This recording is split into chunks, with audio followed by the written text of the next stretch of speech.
Video में बिना भूमिका के बनाता हूँ, ये आप जान। पहले मुख्य विषय छोड़ करके केवल भूमिका बांधना, मैं ये देखता हूँ प्रायः वीडियो में कि केवल आधा वीडियो भूमिका में जाता है। मैं भूमिका नहीं, मैं सीधे सीधे सब अपने विषय पर आता हूँ। ढेर सारे लोगों का आग्रह है काल सर्प योग के बारे। काल सर्प योग है अत्यंत भयावह, इसमें कोई दो राय नहीं है।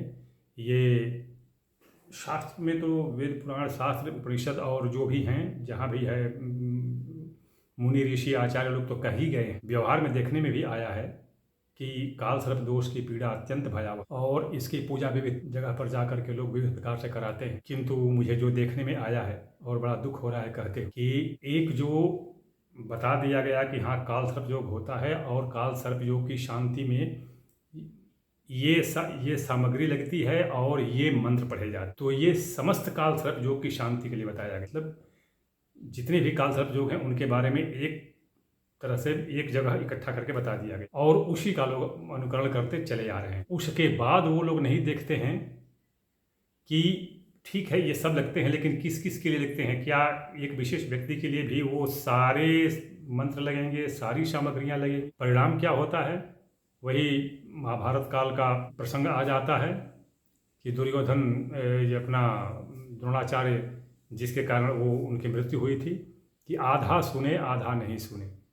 युधिष्ठिर ने कहा कि अश्वत्थामा मरो नरो वा कुंजरो, तो इतना ही सुने नहीं, बल्कि जब वो सुने कि अश्वत्थामा मरो, इतना युधिष्ठिर ने कहा, तो बाद में जब बोलने को हुए कि नरो वा कुंजरो, तो उसी बीच में भगवान कृष्ण ने अपना शंख फूंक दिया, वो आवाज़ उनको सुनाई ही नहीं दी, और इतना ही सुने और उन्होंने प्राण त्याग कर दिया।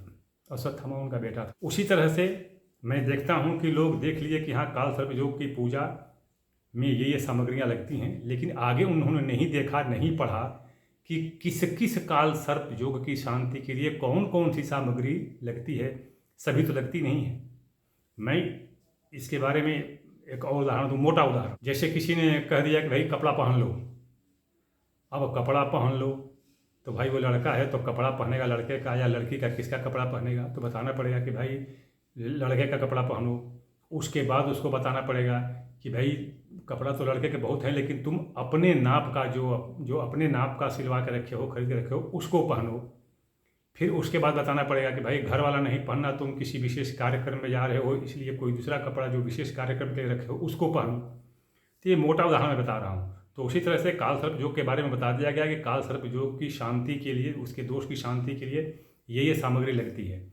लेकिन अब उसमें ये देखो कि भाई किस काल सर्प योग के लिए कौन सी सामग्री लगती है। अभी मैं आपको वीडियो बनाना हो इसलिए मैं आपको आगे बताता हूँ इसके बारे में।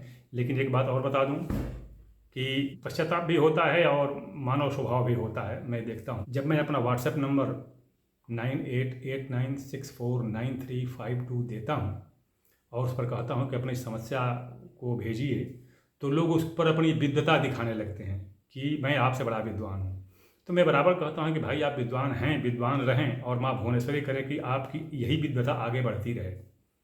मुझे उसमें कोई समस्या नहीं, कोई परेशानी नहीं, किंतु लोग फिर भी अपनी विद्वता दिखाते हैं। और मैं बार बार कहता हूँ कि भाई मैं न तो कोई शास्त्री हूँ, न आचार्य हूँ, न गुरुजी हूँ, न मेरे पास कोई आश्रम है, न संस्था है, न संगठन है, न कार्यालय है, कुछ नहीं हूँ। मैं फौजी आदमी ठहरा, सीधा साधा अपना अकेले हूँ, और पंडित जी लोगों से मेरी कोई नहीं है, साठ गांठ नहीं है, कोई वर्ग नहीं है, कोई ग्रुप नहीं है।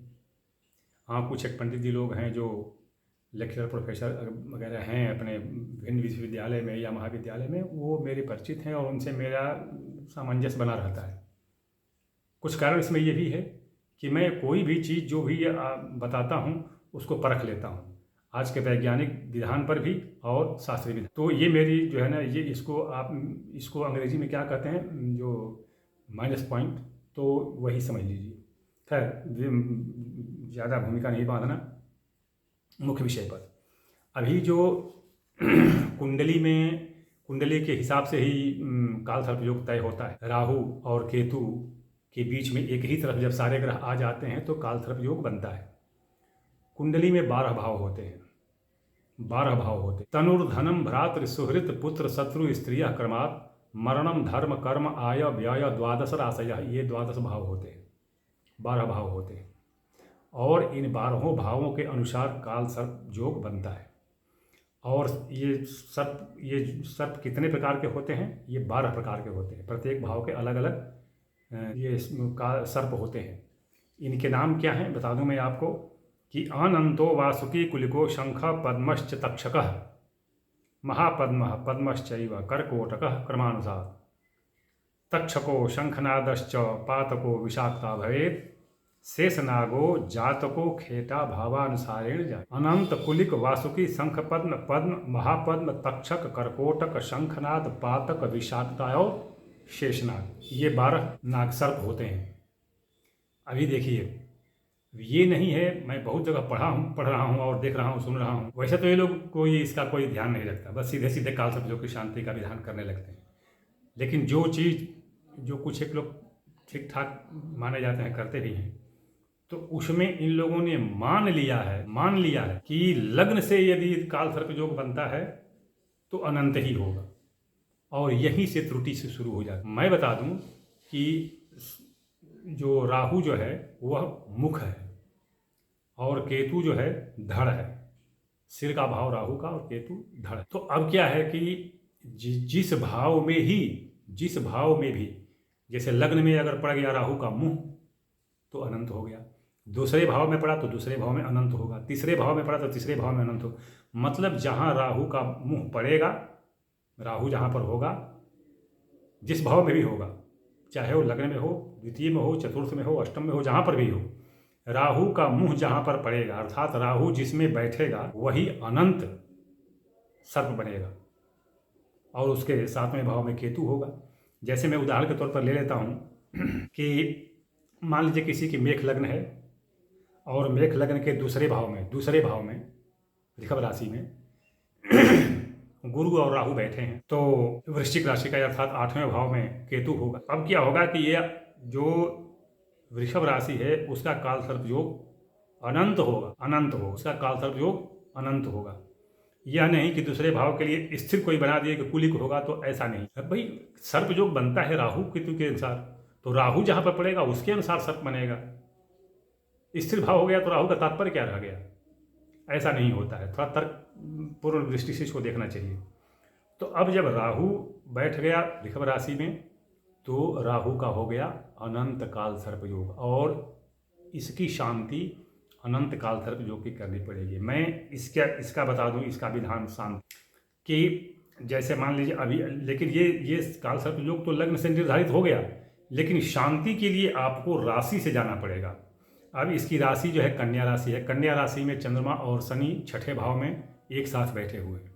तो अब देख लीजिए, अब ये क्या करेंगे इसके लिए कि जो इसका जो 6 कन्या राशि 6 संख्या वाली होती है तो जो धागे जो बनेंगे, अभी एक और मैं बता दूं विचित्र बात कि सामान्य रूप से बन गया है कि वो नारियल ले करके और तांबे का या लोहे का सर्प बनवा करके और बस उसका पूजा विधान कर देते हैं। ऐसा कदापि नहीं होगा। सर्पो सर्पाकृति ही जायते सूत्रम तत् अभिधीयते। सूत्र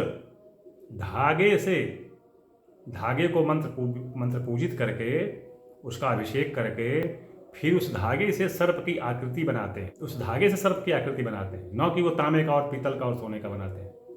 कहीं उल्लेख नहीं है और इसका कोई तर्क भी नहीं है।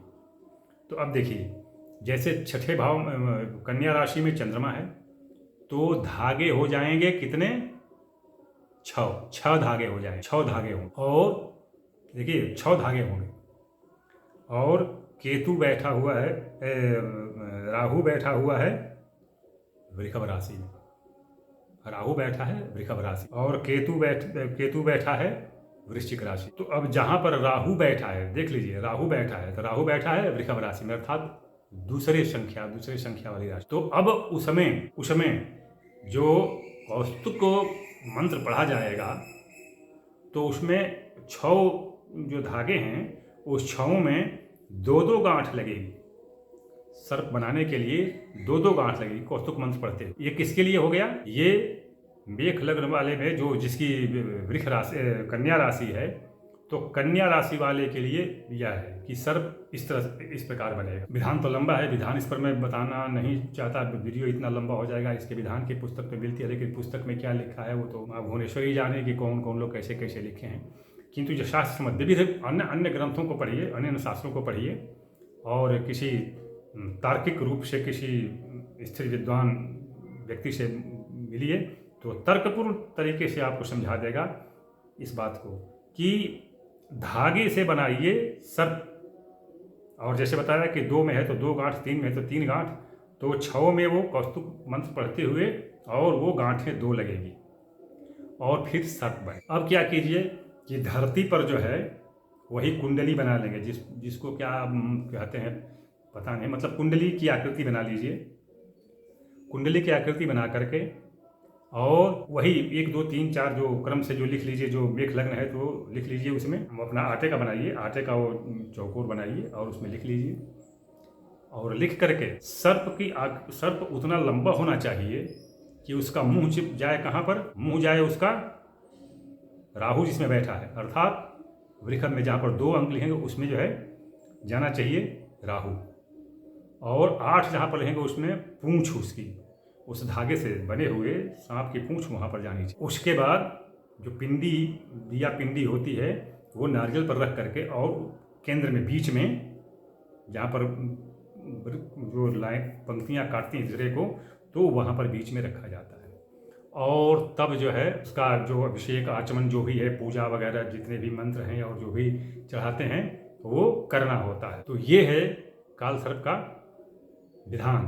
तो ये तो मैं बताया अभी आपको केवल मेघ लग्न पर स्थित वृष राशि के लिए काल सर्प योग की शान। अगला वीडियो देखिए, मैं अगला, ये तो अनंत के लिए हो गया, अभी मैं बता रहा हूँ अगला वीडियो जरूर देखिए, क्योंकि तो मुंह, क्योंकि राहु का मुंह तो कहीं न कहीं पर तो हमेशा अनंत ही रह जाएगा, फिर वासुकी तक्षक कैसे बनेगा उसका विवरण मेरे अगले वीडियो में देखें। ये वीडियो बहुत लंबा हो रहा है।